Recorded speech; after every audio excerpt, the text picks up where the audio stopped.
بسم الله الرحمن الرحیم. به نام خداوند بخشاینده مهربان. سلام خدمت همه شما دوستان عزیز. امیدوار هستم که جور و صحتمند باشین و لباس عافیت و تندرستی به تن داشته باشین. جلسه اول خود را آغاز میکنیم. خب موضوع جلسه است که چگونه یک سخنران موفق میشویم.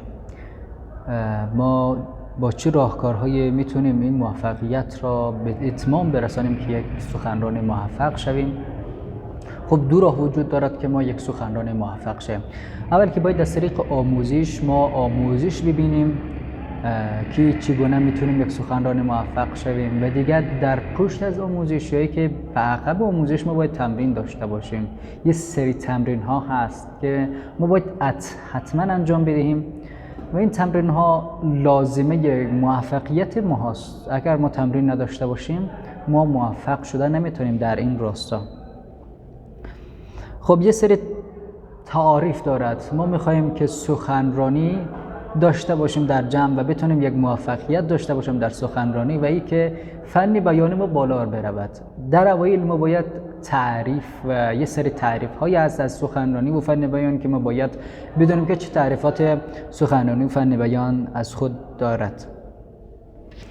خب اولین تعریفی که صاحب نظران در مورد سخنرانی ارائه کرده است، سخنرانی را میگه مجموعی توانایی هایی هست. سخنرانی خودش توانایی هست که بتونیم در جمع صحبت بکنیم و یک ارائه عالی داشته باشیم.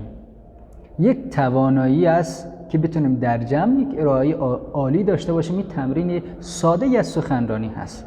و اینکه فن بیان چه هست؟ فن بیان عبارت از امو توانایی هست که ما بتونیم در هر زمان و هر مکان یک ارائه عالی داشته باشیم. یکی بتونیم همون داشته های خود را به شخص مقابل ارائه بدیم. این یک از تعریف های خلاصه و کوتاه در مورد فن بیان هست. ما زیاد نمیپیچیم بر روی تعارف سخنرانی و فن بیان، ولی میخوایم بریم مستقیم بر روی درس های ما و کاربردها و مورد استفاده از سخنرانی و فن بیان در کجا هست. ما در سخنرانی میتونیم جاهای مختلف کار ببریم. مثلا سخنرانی برای یک استاد، برای یک مدیر، برای یک رئیس جمهور از لازمه هایش هست که باید یک سخنرانی موفقی باشد.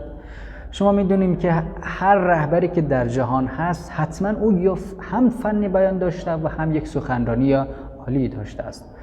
مثلا خامنه‌ای رهبر ایران یک سخنرانی فوق‌العاده دارد. شما میبینید که دارای یک فن بیان و یک لحن و یک دارای فصاحت و بلاغت بسیار عالی هست.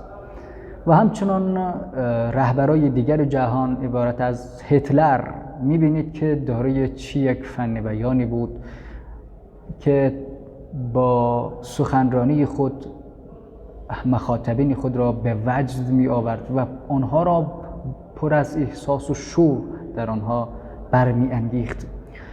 خلاصه ما همین قدر در امروز بحث داشتیم. بحث ما امروز به اینجا به پایان رسید و ما یه سری تکنیک هایی داریم در ادامه درس ها و تمرین هایی داریم برای یک سخنران موفق شیم و یا اینکه فن بیان ما یک فن بیان عالی داشته باشیم. ممنون و سپاسگزار همه شما دوستان عزیز هستم. الله یار و نگهدارتان. یا علی مدد.